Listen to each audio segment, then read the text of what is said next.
তখন শুধু একটা কথাই আমার মনে আসছিল যে আমার কেন মরণ হলো না? আমি কেন আমার এক মুহূর্তের জন্য তখন বাঁচার ইচ্ছে ছিল না। আসসালামু আলাইকুম, সবাই কেমন আছেন? আশা করি সবাই যে যেখান থেকে আমার ভিডিওটি দেখছেন ভালো আছেন, সহি সালামত আছেন, সুস্থ আছেন। তো আজকে প্রায় আমি ১ মাসের বেশি হয়ে গেছে আমার ভিডিওটা। আর এগুলো যে ভিডিওতে যেগুলো দেখতেছেন এগুলা বেতন। এই বেতনগুলা কিনতে গিয়ে আমার জীবনের একটা দুর্ঘটনা ঘটে গেল। মানে এই দুর্ঘটনাটা আমার হয়তো সারা জীবনেরই কান্না। আমি YouTube, আমার Facebook সবকিছু হারিয়ে ফেলেছি। এই এই বেতনগুলো কিনার জন্য। এগুলোকে আমরা আমাদের নোয়াখালীর ভাষায় বেতন বলে থাকি। আপনারা কে কি ভাষা বলেন জানি না। আসলে এই ফলগুলা আমি কিনতে গেছিলাম। আর ওখান থেকে আমার জীবনটা অন্যরকম হয়ে গেছে। মানে মনে হয়েছে কি যদি আমার মৃত্যুটা এখন হয়ে যায় খুবই ভালো হতো।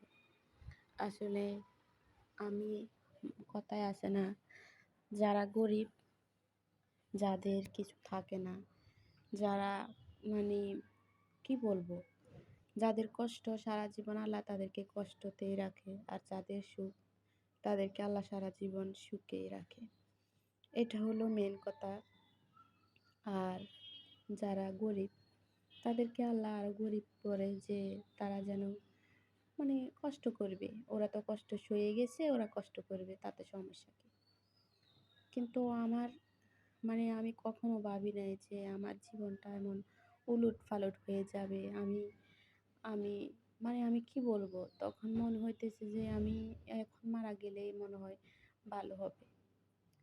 জীবনে আসলে কিছু পাই বা না পাই, আমি কখনোই এভাবে ভেঙে পড়ি নাই। ওইদিন আমি এভাবে ভেঙে পড়েছি।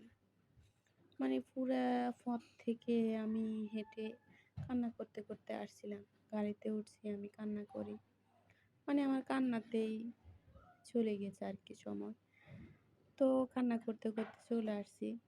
আর এই বেতনগুলো ভিডিও করে পরে রাখছিলাম আরকি। আসলে আমি আম আমার শ্বশুরবাড়িতে ছিলাম। তো ওখানে আপনাদের ভাইয়া অসুস্থ হয়ে পড়ে আরকি ঢাকা। ও তো ঢাকা ছিল। আর আমি ছিলাম আমার শ্বশুরবাড়িতে।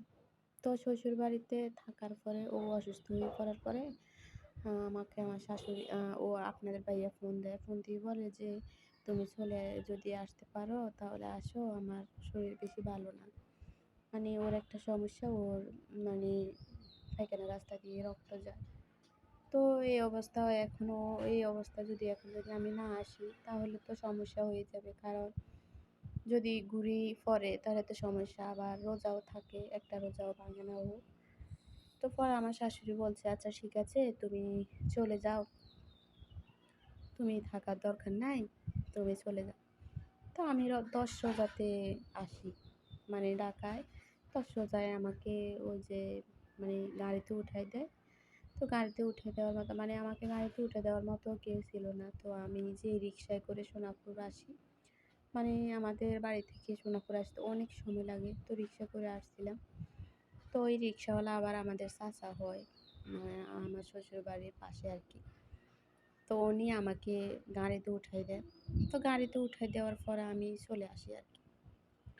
আসার পরে ১০ রোজায় এখানে দেখতেছেন জ্যাম। ঈদের পরে আসতেছি, এরকম জ্যাম আমি কোথাও দেখি নাই। আজকে অনেক বছর যাবৎ ঢাকার দেশে যাতায়াত করতেছি। একদিনও আমি এত জ্যাম দেখি নাই। ওইদিন এত জ্যাম হয়েছে কি বলবো? কিছু বলার নেই। যেখানে আসার কথা আমরা ৫ ঘন্টায়, ৪ ঘন্টায় ৩ ঘন্টায় চলে আসতে পারি জ্যাম-ট্যাম হলে আরকি, ৫ ঘন্টা লাগে, ৪ ঘন্টা লাগে। সেখানে আমরা ৮ ঘন্টা ছিলাম। কি অবস্থা!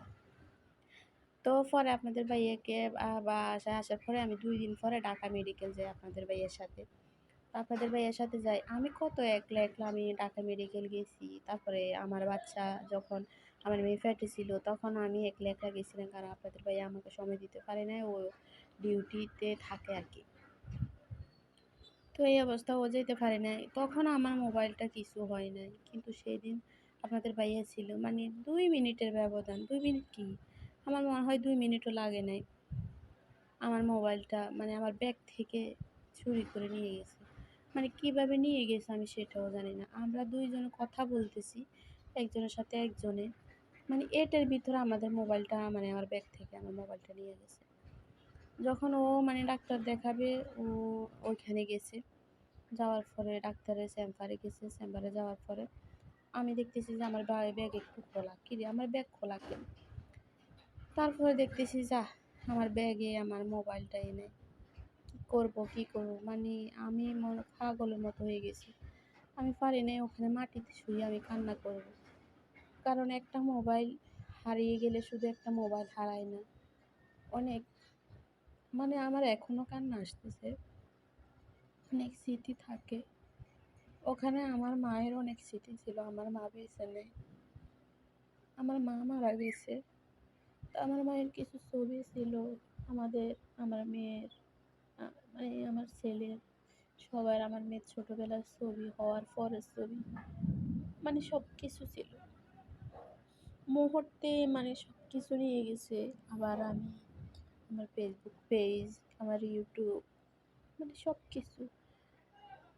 মানে একটা সেকেন্ড, ১ মিনিটের ভিতরে আমার মোবাইলটা নিয়ে আমার কেমন যে লাগছিল তখন, পুরো দুনিয়াটা মনে হয় আমার কাছে অন্ধকার লাগছিল। আর একটা মধ্যবিত্ত ফ্যামিলি একটা মোবাইল যে কত কষ্ট করে নেয় সেটা মধ্যবিত্ত যারা তারাই বুঝবে। একটা মোবাইল যে কত কষ্ট করে মোবাইলটা নেওয়া লাগে। তো পরে মানে আমার কাছে খুবই খারাপ লাগতেছিল। আমি সারা পথে কান্না করছিলাম। আপনাদের ভাইয়া আমাকে শুধু বলতেছে, পাগল কিছু হবে না, তোমার আমি মোবাইল আরেকটা কিনে দিব। কিন্তু ও যে কত কষ্ট করে ও কিভাবে আমাকে মোবাইলটা কিনে দিবে আমি তো জানি। আমি মোবাইল কিনছি, কত কষ্ট করে কিনছি সেটা আমি জানি। কিন্তু আমি ইউটিউব, আমার ফেসবুক, আমি এগুলো নিয়ে কত কষ্ট করছি। ওইগুলো আমার মানে আমার চোখের সামনে থেকে নিয়ে গেছে। এগুলো আমি শুধু ভাবতেছি আর কান্না করতেছি যে আমার মোবাইলটা কিভাবে নিয়ে গেছে। আসলে অসহায় মানুষকে সবাই ছাবে, বলে না যে বিপদে পড়লে তখন বোঝা যায় কে আপন কে পর। এরকম আর কি, মানে বিপদে পড়লে তখন আল্লাহ মনে হয় মুখ ফিরিয়ে নেয়, এরকম আর কি। আমার কাছে খুবই খারাপ লাগতেছিল।